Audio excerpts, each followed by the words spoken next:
ভাই আমি কিছু জানি না, আমি ছোট মানুষ, আমি অযোগ্য মানুষ, আমি মূর্খ মানুষ, নিজেকে আপনি যত ছোট বানাবেন আপনার রব আপনাকে সমাজে সবার সামনে তত বড় করে দিবে।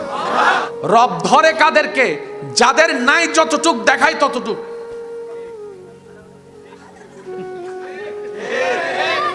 রব বলে যে তুই বুক ফুলালি কেন? বলে যে আল্লাহ জমিন আমার অনেক, সেজন্য আমার অহংকার অনেক। রব বলে যে যে জমিন তোর দিছে কে? আল্লাহ তুমি। আমার জমিনে থেকে তুই অহংকার করস বেটা? মনে রাখবেন, এই যে আমরা বলি অহংকার পতনের মূল, এখানে কোনো ব্যক্তি বিশেষের নাম উল্লেখ নেই। যেই করবে অহংকার পতন তার সুনিশ্চিত। যেই থাকবে বিনয়ের সাথে সে পৃথিবীর তারা হবেই হবেই হবে। সুবহানাল্লাহ জোরে বলি। আপনি যখন বিনয়ী হবেন আপনার রব আপনার প্রচার করবে। কাদেরকে দিয়ে? আপনার বদনামকারীদেরকে দিয়ে। নবীজি ইসলামের কথা বলতে এসেছেন, 40টা বছর নীরব ছিলেন রবের হুকুমে। যখনই বললেন কুলু লা ইলাহা ইল্লাল্লাহ, এক আল্লাহর দাওয়াত দেওয়া শুরু করলেন, আপনার আমার নবী রাহমাতুল লিল আলামিন, তখন মক্কার কাফেররা আপনারা সবাই জানেন নবীকে কোণঠাসা করে রেখেছে, বের হতে দেয় নাই। বলেন না? এক জায়গা থেকে আরেক জায়গায় যেতে দেয়। তো নবী যদি যেতে না পারে এক আল্লাহর কথা প্রচার কিভাবে করবে? কিন্তু আল্লাহর হিকমত কত চমৎকার দেখেন। আল্লাহ তাআলা এই এক আল্লাহর দাওয়াতের বাণীটা, ঘোষণাটা আল্লাহ কাফেরকে দিয়ে প্রচার করিয়েছেন। মনোযোগ আছে? নবীজি বললেন আল্লাহ কয়জন? একটা আওয়াজ দেন আরো জোরে। তাহলে নবীজি দাবি করলেন স্রষ্টা কয়জন? আল্লাহ কয়জন? রাজ্জাক কয়জন? রহমান কয়জন? রহিম কয়জন? গফফার কয়জন? নবী দাওয়াত দিচ্ছেন, নবীকে আটকায় রাখলেন। এবার তারা যারা আটকায় রাখলো তারা বিভিন্ন জায়গায় মিটিং করছে না? ওই বদনামকারীরা কথায় কথায় উঠছে, এ শুনছো? কয় কি হইছে? কয় আব্দুল্লাহর ছেলে মোহাম্মদ সাল্লাল্লাহু আলাইহি ওয়াসাল্লাম কি বলতেছে শুনছো? কয় কি বলতেছে? কয় আল্লাহ বলে এক। নবীর আর যাওয়া লাগে নাই, আল্লাহ এক, এটা ওরাই প্রচার করতেছে। আর একটু জোরে বলা যাবে? সেজন্য আপনার পিছনে যদি বদনামকারী লাগে মুস্কি হেসে আলহামদুলিল্লাহ বলে ফেলেন। তাদেরকে আটকাতে যায়েন না, তাদেরকে বাধা দিয়েন না, তাদেরকে রাস্তা খুলে দেন। কর, আরো কর, বিনা বেতনে পাবলিসিটি কর। সুবহানাল্লাহ বলবেন না? আরো জোরে বলবেন না? হাইপার হইেন না। সাহস থাকলে সামনে আয়, এক বাপের সন্তান হইলে দেখা কর, দরকারই নাই। আল্লাহ আপনাকে বিনা যুদ্ধে জয় করতে চাচ্ছেন, আপনি কেন যুদ্ধ করে খামাকা শরীরের শক্তি নষ্ট করবেন? দরকার কি? ছেড়ে দেন না তাকে আপন হালতে। সে বদনাম করবে, আপনার গুনাহ নিবে। সে বদনাম করবে, নিজের সওয়াব আপনাকে দিবে। সে বদনাম করবে, আপনার প্রচার করবে। সে বদনাম করবে, আপনার নামটা যে জানে না তাকেও শোনাই দিবে। তো সে যখন বিনা বেতনে এমন কাজ করতে চাচ্ছে স্বইচ্ছায়, আবার অন্যদিকে ওয়াইলুল্লি কুল্লি হুমাজাতিল লুমাজা, তার উপর আরপিত হবে। আপনার টেনশন কি? আপনার কাজ হচ্ছে রবের উপর ভরসা করে ধৈর্য ধরে বসে থাকা, আর কোনো কাজ নাই। করতে দেন দুশমনকে দুশমনের কাজ, করতে দেন আপনার বিরুদ্ধাচরণ, করতে দেন আপনার চাচা জেঠাকে সম্পদ খাওয়ার কাজ, করতে দেন, করতে দেন। একদিন আপনার ধৈর্যটা রবের যদি পছন্দ হয়ে যায়, ইন্নাল্লাহা মা'আস সাবিরিনের নিয়ামত আল্লাহ আপনাকে দান করে দিবেন। পুরুষ মানুষ বয়স ধরে না, পুরুষ মানুষ বয়স মানে না। জিম্মাদারি যখন চলে আসে, ছোট্ট ছেলেও সংসার চালাতে ইনকাম করতে রাস্তায় নেমে যায়। সেজন্য মনে রাখবেন, রাস্তাঘাটে কেউ যদি কিছু বিক্রি করে দেখেন, প্রয়োজন না হলেও নেওয়ার চেষ্টা করবেন। বাজারঘাটে দেখলে কোনো বৃদ্ধ মানুষ কিছু বিক্রি করছে, নেওয়ার চেষ্টা করবেন। প্রয়োজন না হলেও দরকার অন্য কাউকে দিয়ে দিবেন। বুঝে নিবেন উনি ভিক্ষা না করে পরিশ্রম করে খেতে চাচ্ছে। উনি ভিক্ষা করাটাকে পছন্দ করছে না, উনি রবের উপর তাওয়াক্কুল করে সকলের সহযোগিতা নিয়ে মাথা উঁচু করে বাঁচতে চাচ্ছে বলে পরিশ্রম করতে চাচ্ছে। এই 70-80 বছর বয়সে কনকনে শীতের মধ্যে ওই মুরব্বী রাস্তায় বসে আছে, তার মানে ওনার দিকে পুরো সংসারের মানুষ সবাই তাকিয়ে আছে। উনি কখন ঘরে যাবে, বাজারটা নিয়ে যাবে, বাচ্চারা তাকিয়ে আছে, নাতিরা তাকিয়ে আছে, দাদারা আসবে, হয়তো একটা ডিম আমার জন্য আনবে। কত আশা, কত স্বপ্ন। আপনার একটু সাপোর্টের কারণে যদি একটা ঘরে একদিনের জন্য হাসি ফুটে, মন্দটা কি? মন্দ কি? কারণ এই দুনিয়াতে সবাই কাঁদাতে পারে, অন্তরে আনন্দ দিতে পারে না। আপনি না হয় একজনের এক মুহূর্তের জন্য কিছুটা সুখের আনন্দের কারণ হলেন, এর যাজা প্রতিদান 1000 গুণ বেশি করে আপনার রব আপনার জীবনে দান করবেনই করবেন। সুবহানাল্লাহ। মনোযোগ আছে? মনোযোগ আছে? এবার খেয়াল করেন, কেউ জান্নাত পেয়ে খুশি, কেউ আর একটু বেশি চায়, জান্নাতের স্রষ্টাকে একটু দেখতে চায়। জান্নাতীরা জান্নাতে বিচরণ করবে, অনেকটা দিন পার হয়ে যাবে, হঠাৎ করে জান্নাতীরা একটা অসম্ভব রকমের সুন্দর আওয়াজের একটা সালাম শুনবে। সালাম সালাম সালাম। জান্নাতীরা মুগ্ধ নয়নে অবাক হয়ে পাগলের মতো সেই সালাম দাতাকে খুঁজতে থাকবে। কে দিল এত সুন্দর করে সালাম? এই আওয়াজ মুবারকটা কোত্থেকে আসলো? দিনের পর দিন চলে যাবে, যতদিন রব চাই। হঠাৎ করে কিছু বিশেষ জান্নাতীদের সামনে আল্লাহ যেভাবে চায় সেভাবে নূর প্রকাশ হবে। আরেকটু জোরে। ওই মুহূর্তটা একটু কল্পনা করে দেখুন যে কেমন হবে যখন আপনি রবের দয়ায়, রবের যেভাবে চায় সেভাবে আপনি আপনার রবকে যেদিন দেখবেন। সালামুন কাওলাম মির রব্বির রহিম। জান্নাতীরা অবাক হয়ে তাকায় থাকবে, কে কে কে কে?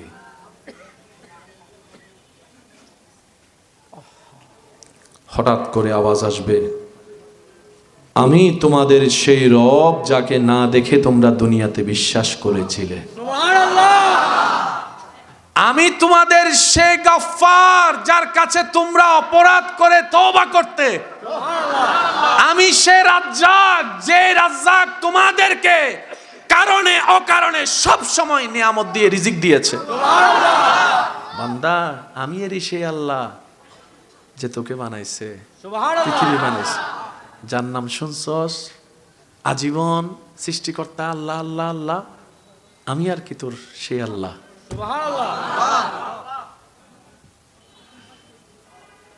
সাধারণ মানুষের জন্য জান্নাত হচ্ছে ঈদের দিন।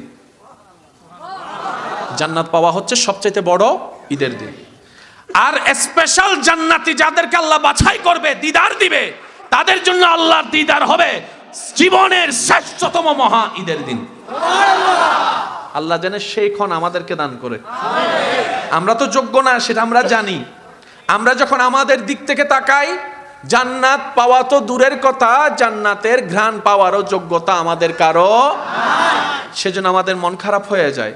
কিন্তু যখন আমরা রহমানের দিকে খেয়াল করি, তখন আমাদের বুকটা আশায় বড় হয়ে যায়। তখন মন বলে, আমি পাওয়ার যোগ্যতা নাই, কি হয়েছে? আমার রবের তো দেওয়ার ক্ষমতা আছে। আমার জান্নাত অর্জন করার কোনো ক্যাপাবিলিটি নাই, কিন্তু আমার রব যদি চায়, 1000 গুনাহগার কো কুন ফায়াকুনের মালিক 1 সেকেন্ডের ভিতরেই জাহান্নামীকে জান্নাতি বানাই দিতে পারে। কথা বলেন ঠিক কিনা? আল্লাহু আকবার।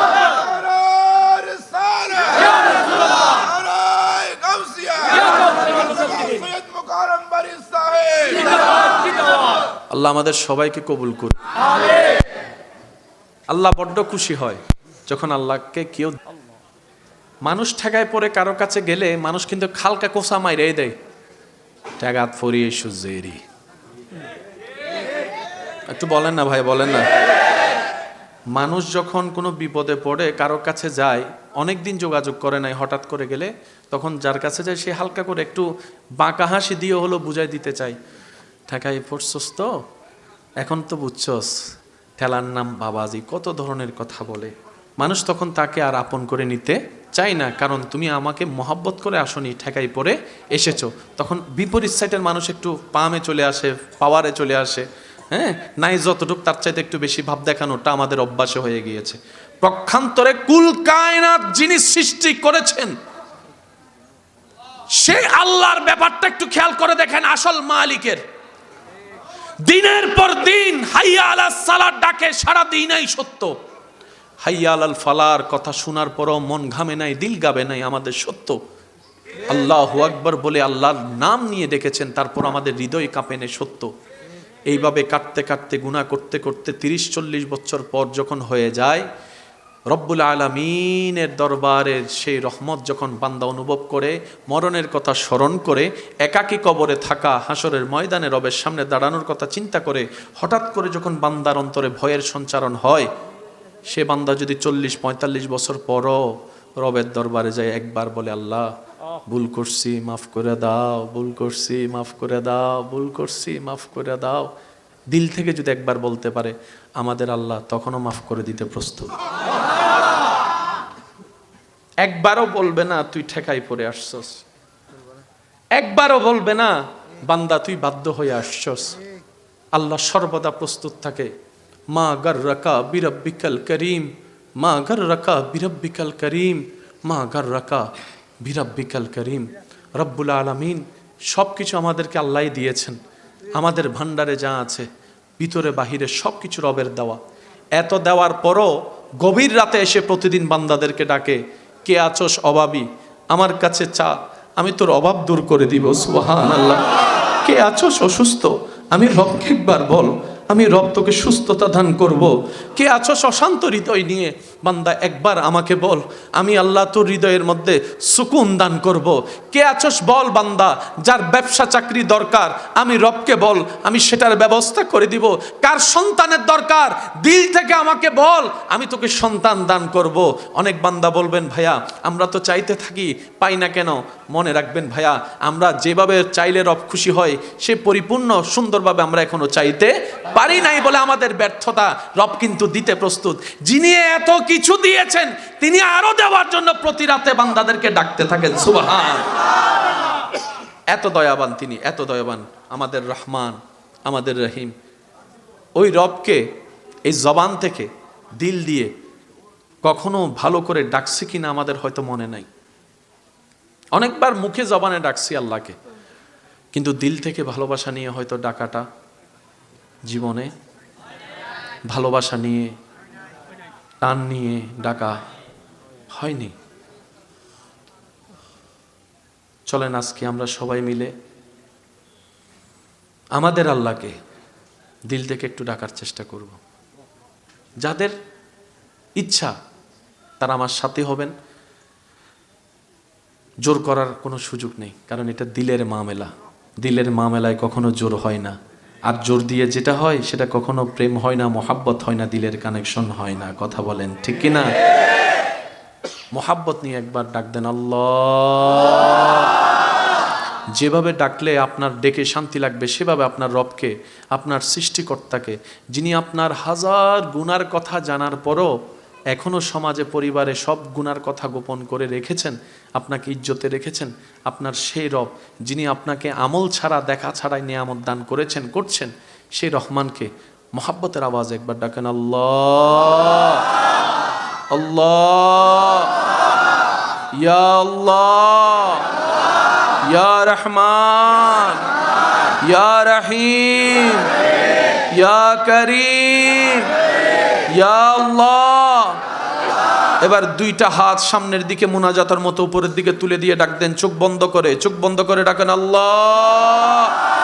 ইয়া আল্লাহ, ইয়া রহমান, ইয়া রহিম, ইয়া করিম, ইয়া সত্তার, ইয়া গফফার, ইয়া খালিক, ইয়া মালিক, ইয়া রাজ্জাক, ইয়া সত্তার, ইয়া করিম, ইয়া রহমান, ইয়া রহিম, ইয়া আল্লাহ, ইয়া আল্লাহ, ইয়া আল্লাহ। উচ্চ আওয়াজ একবার বলেন মারহাবা। সত্যি করে বলেন, দিলের মধ্যে একটা শান্তি লাগছে নাকি লাগে নাই? যাদের দিলে শান্তি লাগছে তারা একবার বলেন আলহামদুলিল্লাহ। এবার নিজেকে প্রশ্ন করে দেখেন, এই শান্তির মজা, স্বাদ অনুভব করার জন্য আপনার কি কোথাও বেড়াতে যাওয়া লাগছে? পাসপোর্টে বিশ্বাস সিল মেরে কোনো অন্য দেশে যাওয়া লাগছে? রব বলে যে এটাই তো তোদেরকে বুঝাতে চাই, তোরা মজা করতে কোথায় যাস, শান্তি খুঁজতে কোথায় যাস বান্দা? কোথাও নাই শান্তি। তোর দিল যেহেতু অশান্তি হয়েছে, তোর দিল বানানেওয়ালা আমি আল্লাহ, আমি আল্লাহর স্মরণটা তোর দিলকে শুনাই দেয়।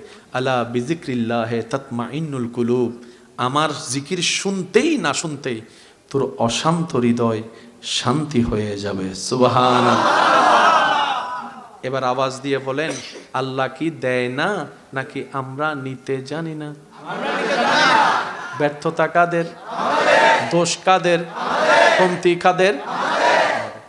তিনি ক্ষমা করতে প্রস্তুত, আমরা তওবা করতে রাজি না।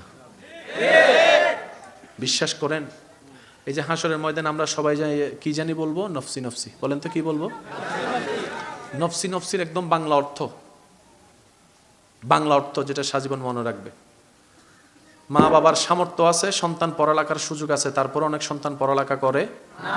বড় হয়ে দেখা যায় যখন চাকরি পায় না, ব্যবসা পায় না, ছোট ভাই বড় চাকরি পেয়েছে, ব্যবসা পেয়েছে, সমাজে তখন ছোট ভাইয়ের দাম বেড়ে যায়, ছোট ভাইয়ের বউয়ের দাম বেড়ে যায়।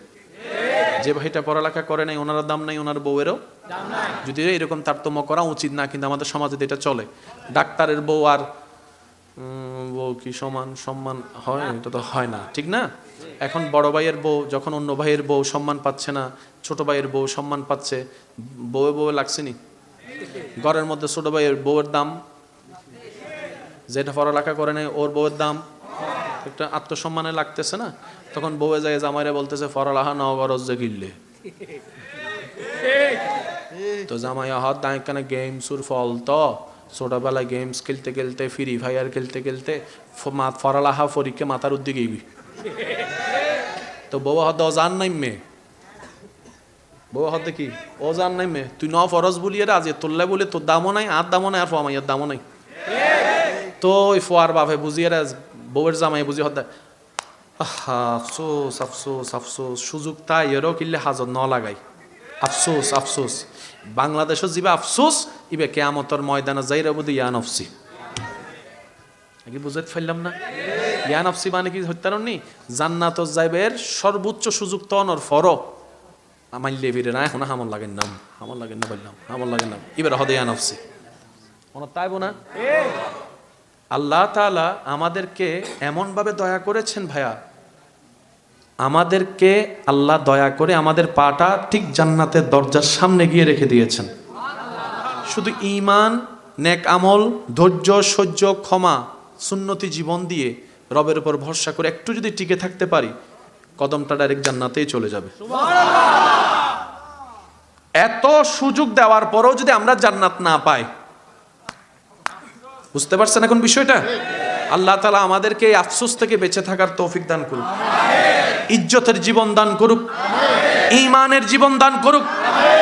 মনে রাখবেন আমার প্রিয় ভাইয়েরা, যতদিন আপনার নিঃশ্বাস চলবে, রং বেরঙের বিভিন্ন বলা মুসিবত, দুঃখ, কষ্ট, যন্ত্রণা আপনার সাথে সাক্ষাৎ হবে জীবন চলার পথে।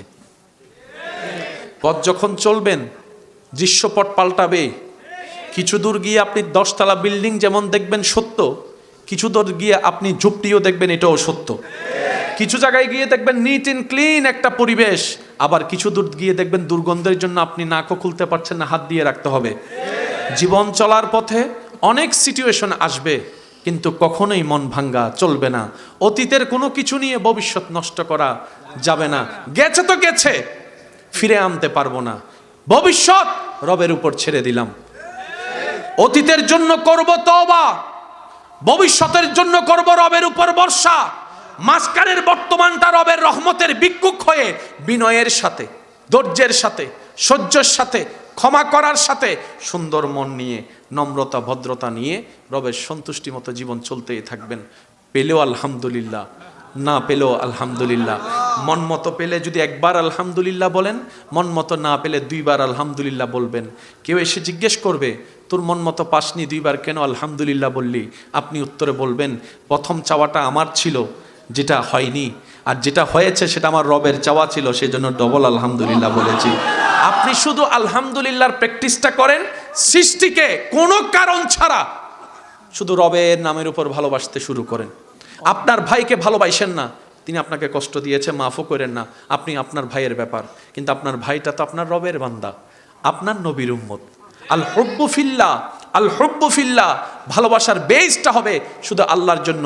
নবী রাহমাতুল্লিল আলামিন বলে আল্লাহ তাআলা জান্নাত দিবেন সেই সমস্ত বান্দাদেরকে যারা আল্লাহর নামের উপর, আল্লাহর সন্তুষ্টির উপর কোনো স্বার্থ ছাড়া কাউকে ভালোবাসবে, আল্লাহকে খুশি করার জন্য আল্লাহও সে বান্দাকে ভালোবাসবে। সুবহান।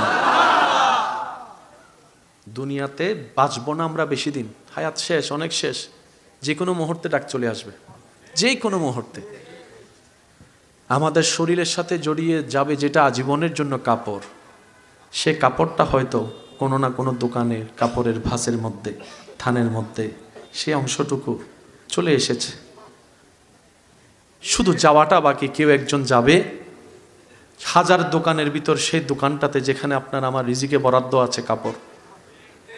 সেজন্য রাস্তা দিয়ে যাওয়ার সময় যখন কবরস্থান দেখবেন, কখনো সময় পেলে 1 মিনিটের জন্য একটু দাঁড়াবেন, কবরবাসীকে সালাম দিয়ে একটু কবরের দিকে চোখ বুলাবেন, শুধু বলবেন এখানে আমার কোন কবরটা, আমি যেখানে আজীবন থাকবো কোন কবরটা, কোন খালি কবরে জানি আমার চিরনিদ্রার জায়গা হয়। কত মানুষ হাঁটবে রাস্তায়, আমি উঠতে পারবো না, আমি উঠতে পারবো না, আমি আর আসতে পারবো না এই পৃথিবীর ধারে, চিরতরে চোখ বন্ধ হয়ে যাবে। বিশ্বাস করেন, কখনো দেখেছেন কিনা জানি না, মৃত মানুষ দেখলে পারলে একটু গোসল দিয়াতে সাথে থাকবেন কিংবা গোসল দিয়াবেন। পৃথিবীর সবচাইতে বড় অসহায় তখন আপনার সেই মানুষটাই মনে হবে যাকে আপনি গোসল দেওয়াচ্ছেন। হাতটাও আপনার তুলে দিতে হবে, মাথাটা টেনে আপনাকে বসাতে হবে। অহংকার করার কোনো কিছুই নেই আমাদের শুকরিয়া করার অনেক কিছুই আছে, হিংসা করার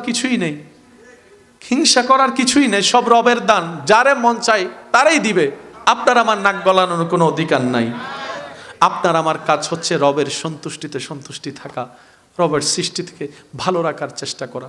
বিশ্বাস করেন, শুধু নবীর একটা হাদিস যদি সারা পৃথিবীতে আমল হয়, সারা পৃথিবী শান্তি হয়ে যাবে। শুধু একটা হাদিস, আমাদের নবীর একটা হাদিস যদি আমল হয় বরাবর, সারা পৃথিবী শান্তি হয়ে যাবে। নবীজি বলেন, অন্যের জন্য সেটাই পছন্দ করিও যেটা নিজের জন্য পছন্দ করো। আমার মনে হয় সুবহানাল্লাহ আরো জোরে হবে। শেষ ভালো যার সব ভালো তার, আরো জোরে বলেন। একটা হাদিস পৃথিবীর প্রেক্ষাপট পাল্টাই দিতে পারে। নবী রাহমাতুল্লিল আলামিনের একটা হাদিস সারা পৃথিবীর দৃশ্য পাল্টাই দিতে পারে, প্রেক্ষাপট পাল্টাই দিতে পারে। অশান্ত পৃথিবী নিমিষে শান্ত হয়ে যাবে যদি নবীজির একটা হাদিসের উপর সবাই আমল করতে পারে। নবীজি বলছেন, আল্লাহর হাবিব বলছেন, রাহমাতুল্লিল আলামিন নবী বলছেন, অন্যের জন্য তুমি সেটাই পছন্দ করিও যেটা তুমি নিজের ক্ষেত্রে পছন্দ করো। সুবহানাল্লাহ। অন্যের উপর সেটা চাপাই দিও না যেটা নিজের ব্যাপারে তুমি অপছন্দ করো। তার মানে তুমি যদি নিজের বদনাম হওয়া অপছন্দ করো, কারো বদনাম তুমি করিও না, কারো বদনাম তুমি করিও না। তোমার যদি ভালো পরিবেশে খাওয়ার ইচ্ছা হয়, তাহলে সেই সুযোগটা তুমি অন্যকে করে দাও, অন্যকে করে দাও। তুমি টেবিলে বসেছো, 5 জন মানুষ বসেছে, সেখানে তরকারির পেয়ালার ভিতরে তোমার দিল যেটা নিতে চাচ্ছে সেটা আগে তুমি না নিয়ে তোমার মুসলমান ভাইদের কাছে বন্টন করে দাও, বন্টন করে দাও। সুবহানাল্লাহ। যে বন্টন করবে সে সবার শেষে নিবে। এটার নাম ইসলাম, এটার নাম ইসলাম। ইন্নাদ-দীনা ইনদাল্লাহিল ইসলাম। চিৎকার দিয়ে বলেন সুবহানাল্লাহ। আল্লাহ তাআলা আমাদের সবাইকে নেক আমলের জিন্দেগি করার তৌফিক দান করুন। আমিন। আল্লাহ তাআলা আমাদের সবাইকে অন্যের ভালো চিন্তা করে নিজে ভালো থাকার তৌফিক দান করুন। আমিন। জীবন চলার পথে যদি কখনো দেখেন আপনি কারো উপকার করেছেন, বিনিময়ে সে আপনাকে কাটা উপহার দিয়েছে ফুলের পরিবর্তে, কখনো যদি দেখেন আপনার হাসির উপহারটা সে পাথর দিয়ে নিক্ষেপ করেছে, কখনো যদি দেখেন আপনার জীবন চলার পথে আপনি কারো উপকার করেছেন, সে আপনার ক্ষতি করার জন্য চেষ্টা করেছে। অনেক সময় আমরা বলি তার উপকার করলাম, সে আমার ক্ষতিটা করলো। মনে রাখবেন, প্রথম শর্ত, যার উপকার করবেন বিনা কারণে, বিনা শর্তে, বিনা চাহিদাই করবেন। নিয়ত রাখবেন, আমি আল্লাহর সৃষ্টির উপকার করছি, ওই সৃষ্টির স্রষ্টা আমার উপর খুশি হবে এই নিয়তে, এই আশায়। সুবহানাল্লাহ। তো কখনো যদি দেখেন আপনার ভালো কাজের বিপরীতে অন্য কেউ আপনাকে খারাপ জিনিসটা উপহার দিচ্ছে, আপনার দেওয়া ফুলের বিপরীতে কেউ আপনাকে কাটা পাথর নিক্ষেপ করছে, তখন মন ছোট না করে খুশি মনে রবের দরবারে সিজদায় পড়ে যাবেন, শুকরিয়ার সিজদা। কেন জানেন? যখনই দেখবেন ভালোর পরিবর্তে কেউ আপনাকে খারাপ দিবে, উপকারের পরিবর্তে আপনাকে কষ্ট দিবে, বুঝে নেবেন আপনার করা উপকার আপনার রবের কাছে পছন্দ হয়ে গিয়েছে। সুবহানাল্লাহ। তাই রব্বুল আলামিন ওই বান্দাকে দিয়ে আপনার প্রতিদান দিতে চাই না, সে দিলে আর কদ্দুর দেবে। মানুষের তো দেওয়ার একটা লিমিটেশন আছে। রব বলে যে সে দিলে তুই লিমিটেড পাবি, অল্প পাবি, কিন্তু আমি রব চাচ্ছি তোকে বেসুমার দিতে, বিনা হিসাব দিতে, অনেক কিছুই দিতে। সেজন্য আমি আল্লাহ ওকে দিয়ে দেওয়াবো না, আমি আল্লাহ স্বয়ং নিজেই তোকে দান করব, দুনিয়াতেও দিব আখিরাতেও দিব। সুবহানাল্লাহ। আল্লাহ আমাদের সকলের হাজিরি কবুল করুক, আমিন। আজকের এই মাহফিলকে কবুল করুক, আমিন। আগামী বছর এর চাইতে আরো সুন্দর আয়োজনে সবার সম্প্রীতি ভালোবাসা নিয়ে আয়োজন করার তৌফিক দান করুক, আমিন। চলুন আমরা তারা একটু নবীকে সালাম দিই। ইয়া নবী সালাম আলাইকা ইয়া রাসূল। এটা লাইক দাও।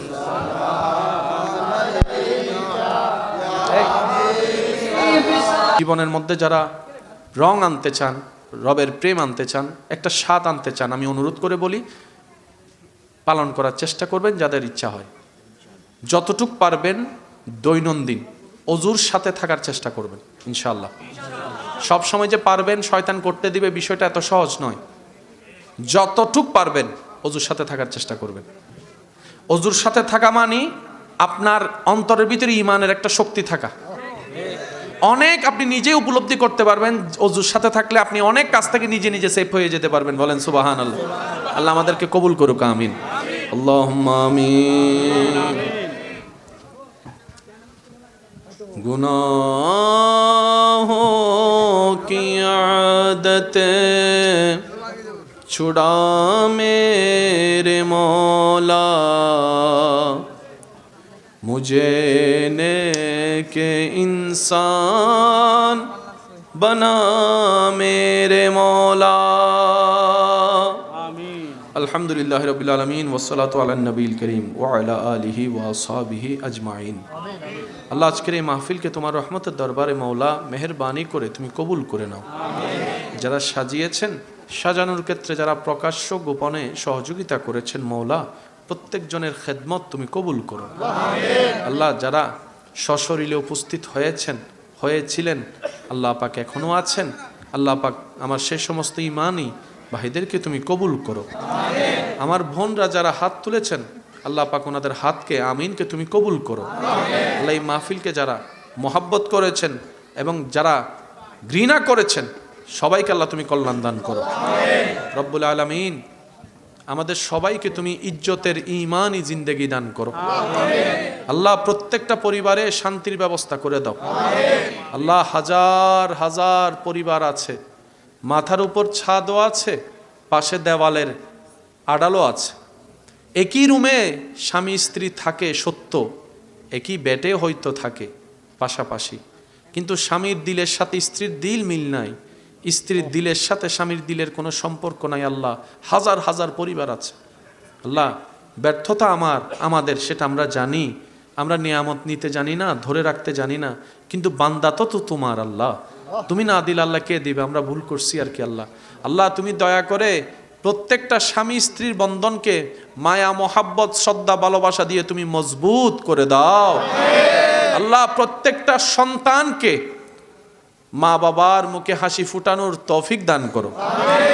আল্লাহ প্রতিটি মা বাবাকে সব সন্তানকে এক চোখে দেখার তৌফিক দান করো। আল্লাহ যাদের ব্যবসা আছে ব্যবসায় হালাল বরকত দান করো। আল্লাহ যারা চাকরি আছে চাকরির মধ্যে তরক্কির ব্যবস্থা করে দাও।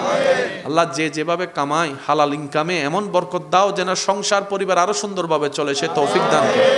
আল্লাহ জীবনে আমরা যে পরিমাণ গুনাহ করেছি, যত ধরনের গুনাহ করেছি আল্লাহ আল্লাহ গো একদিন তো মরতে হবে, চোখের পলকেই দুনিয়া থেকে চলে যাব, কবরের জগতে গিয়ে চোখ খুলবো।